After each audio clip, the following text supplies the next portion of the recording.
What is up, you guys? Welcome to my YouTube channel. If you're new here, my name is Makenzie. If you're not new, thank you for coming back. So today's the day we are finally going to make this wooden coffin sign into an actual sign. So in my last video, I'd asked you guys if you wanted to see me make this into an actual stained glass sign, and so many of you had said yes, which I was super excited about. So that's what we're going to be doing in today's video. We're going to make it into a sign that says beware and just add some cool, cute, spooky little stained glass touches. So if that sounds like something you guys are into, I'll zoom you guys in a little bit closer and give you the general idea of what we're going to be doing, and we'll get started. Okay, hopefully you guys can see this lettering okay. I just wanted to show you the basic idea of what I'm going for before we get started. So I've already cut out and made all of my stencils for my stained glass. If you guys want to do the same thing, you can either just print out pictures online, as long as you're using this for personal use only and you're not selling them. You can find lettering online or really any design of anything that you want to use. I handmade all of these letters and they spell beware. Across my social medias, I put up 3 different polls and I gave you guys 2 different options as far as the layout of the lettering and the little baddie. And layout option number 1 overwhelmingly won across all of the polls, and this is what number 1 looked like. So this is the basic idea, and like I said, I already handmade all of my stencils and of course pre-measured and made these webs to fit in that top corner, and of course one to fit down in this bottom corner, and a little cute baddie. So we are just about ready to go, but of course before we even start making our stained glass, we have to paint it. So I think as of right now, I'm going to do a black rainbow glass, and because I'm going to do a rainbow glass, I want the background to be very plain and very simple. So of course, I think I'm going to go with a solid matte black. Okay, so we're probably going to need quite a bit of paint, but luckily I always have plenty of matte black paint on stock. And I'm going to be using just this basic cheap craft paint from Michaels, and again it's just solid matte black. I am going to put it into this little container just to make it easier so I don't risk spilling or anything, and I've got a couple cheapo craft paint brushes and I'm just going to paint it nice and easy.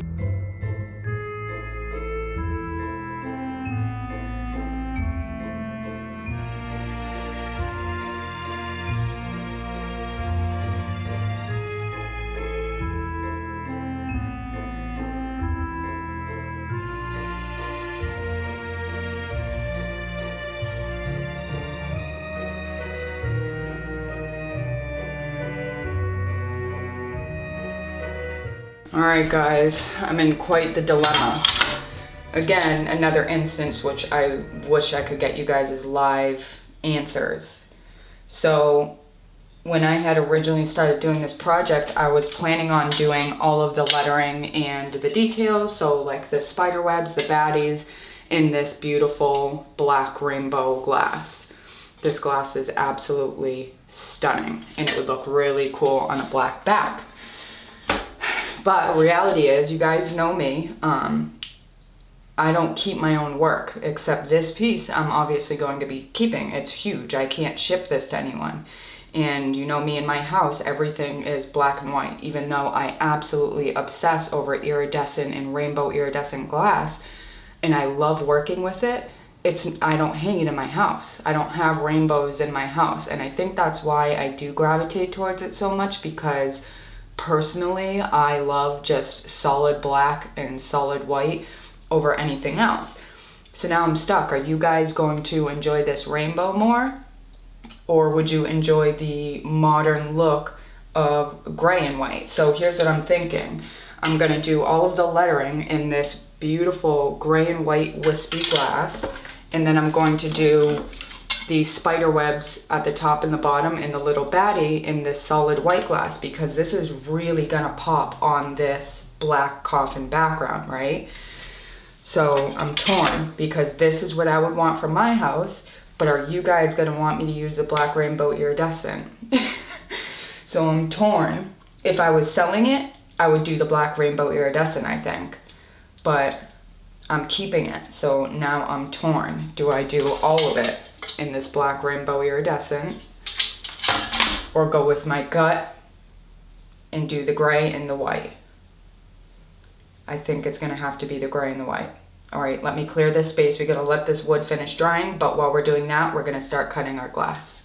All right, guys, decision is made. I've just got to start cutting this glass before I change my mind. So again, we're going to do all of this lettering in this beautiful gray and white wispy spectrum, and then we're going to do the spectrum white water glass for the webs and the bat. So I'm just going to start cutting these out. We are going to use both the grinder and the Taurus ring saw. So because I have to use the whole bit on a normal grinder and the separating blade on the ring saw, I have to use the Taurus ring saw. Otherwise, I would have gone for the Zephyr, but I don't have a separating blade for that yet. So we're going to be using normal grinder, glass cutting obviously, and the Taurus ring saw 3.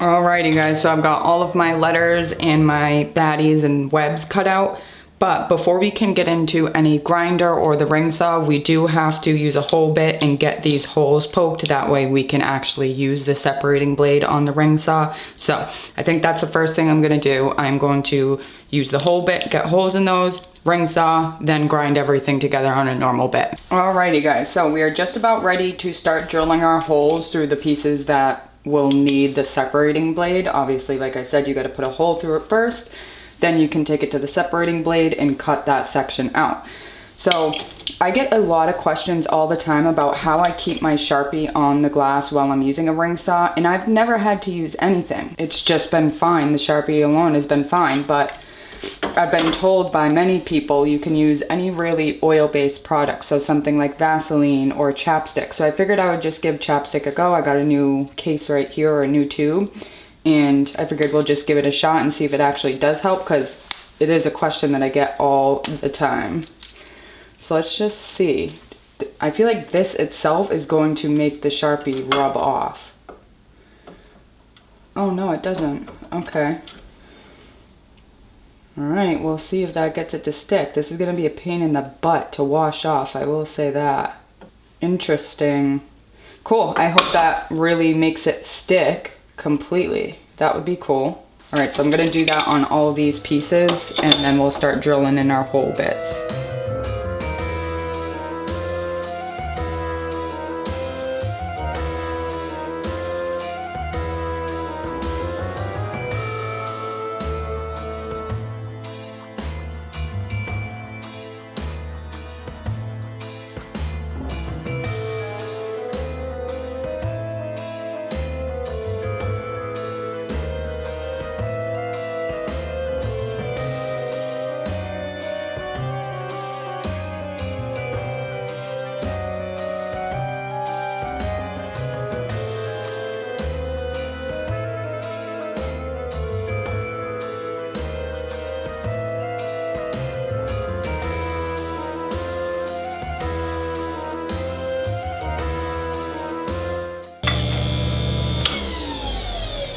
Done.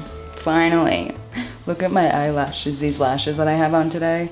I can't do this because they're too long. I can't push them up against my eyes. So this was a dangerous grinding session. But we're done. We got all of our letters cut. Not so much of a mess because we were just grinding. So I'm going to clean all of this up. And then I think we need to either seal that wood coffin. Then we can start wrapping and foiling, because I do want to do actual stained glass for the webs, but I think I'm gonna leave the letters completely blank. They look beautiful just without any soldered outline, nothing. I don't know, we'll see. Let me clean all this up and then we'll talk about it. All right guys, I just finished spraying it down, the coffin, in my favorite clear matte sealer. Just sprayed the whole thing front and back to help make it a little bit more water resistant, since I most likely am going to keep this one outside on my front porch. Yeah. That's it. We're gonna let this dry while we start working on the actual stained glass. Okay, so we've got our coffin drying from that clear sealer, which won't take too much longer, but I just wanted to talk about a couple things before we start wrapping this glass. So number one, that chapstick. Did it work? Yes, it absolutely worked. It made almost all of the Sharpie stay in place, but cleaning it up is messy and gross. So it took almost 3 rounds of cleaning with 3 different types of soap, including Dawn dish soap, to get that greasiness to go away.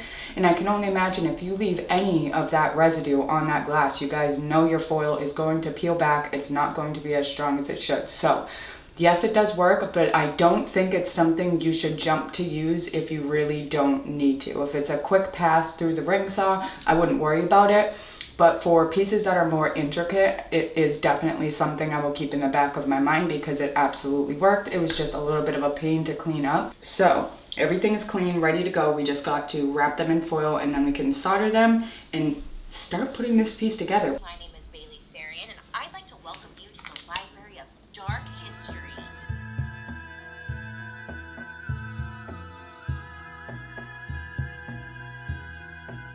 Guys, I'm tired.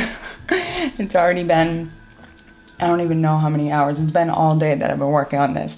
But I just went to go find my tweezers and now I can't find my tweezers. So time to stop, but I'll be back in the morning. No time for you guys.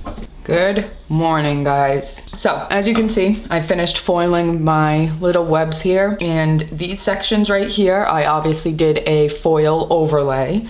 So because we're going to be mounting this to wood, we want the back side to be flat. The integrity of the stained glass doesn't matter. It's being mounted. These are all foil overlays. So with that being said, you've got to be careful if you're going to do a foil overlay. So obviously, because there are no splits underneath these center web parts, there's nowhere for the heat to go when you put your soldering iron on top of that. So there's a crack in between these foils. So there's somewhere for that heat to disperse to. So when we're going over foil overlays, there's nowhere for it to go. So you gotta work and you gotta work quick or you're going to crack your glass and ruin it. Then you're gonna have to start over. So if you're gonna do a foil overlay, work quickly and work smart.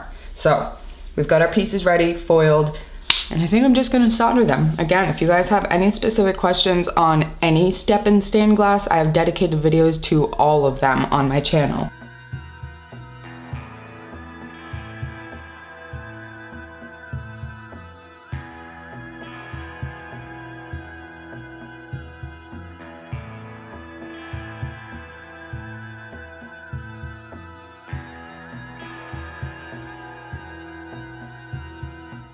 Okay guys, so we are just about ready to start putting this thing together. We've got our webs and baddie soldered and patinaed. Our letters are ready to go because I don't want to outline those in anything. But before we mount it onto the coffin, I do want to spruce up the coffin a little bit. So I think I want to add some pretty white twinkle lights since the theme is black and white. So I just got solid white twinkle lights, and I think I want to sand away a little bit at the edges of the coffin just to give it a little bit more of an aged or antiqued look. So before we mount our glass to it, let's do that first. Okay, so like I said, I think I want to just age the edges a little bit because I do like the way that that looks. So I've got a really fine grit sandpaper. You don't want to use something super coarse and bite into this soft wood. So I'm using something really soft. And I'm just gonna lightly sand the edges and see how that just brings back the natural color of the wood and almost gives it an aged look. So I'm gonna do that on all edges. So I'm gonna do it on the outside edge, the inside edge, top and bottom.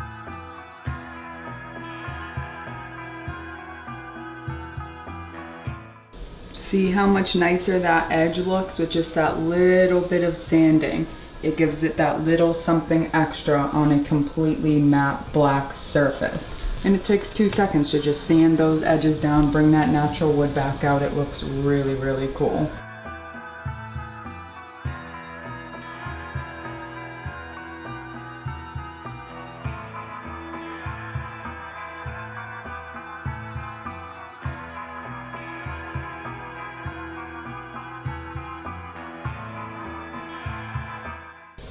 All right guys, so the lights are just about mounted and I will mount this battery pack directly to the back but we need to flip it over and finish it and mount the glass before we do that. So this is just going to stay to the side meantime.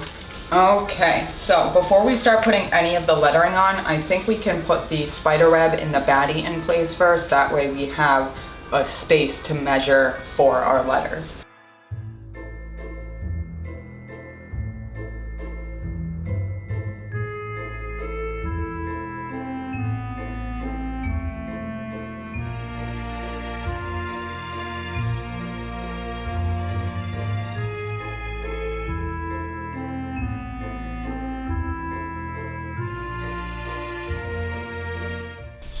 Okay, so the glue is dry enough for me to be able to paint over it.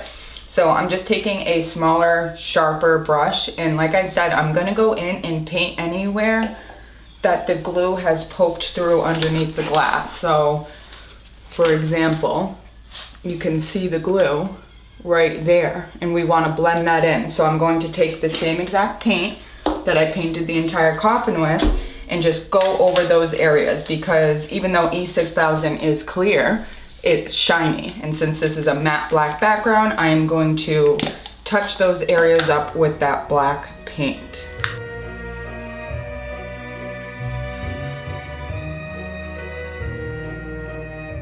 Alrighty, so we are just about done, I think, you guys. So obviously I've got to let that glue finish drying, and I did want to mention something. So when I had originally thought of this, I was planning on filling this space with epoxy. That way I could encase the glass like I do with most of my work that I sell in my shop. Epoxies, anything like that. It's just the more I work with it, the more I feel guilty about it. I have this, I'm going to use this for myself or even for my customers, and say it's 20 years from now that I want to get rid of this thing, and say I throw this away, that means I've created a piece that has a giant chunk of plastics, or it's going to release microplastics into the environment whenever it does start breaking down. And I don't know, it feels cheap to me. I don't know how else to describe it. I don't want to add epoxy when right now it's just glass and wood, something that could be broken down if I really wanted to. I hope that makes sense. I probably sound ridiculous, but that's a lot of epoxy to fill. I want to try to avoid using that much if I can. And I think it looks great as it is, but you guys can be the judge of that. So it's almost done. I'm going to let this thing finish drying, and as soon as it's done drying, I will show you guys the final reveal.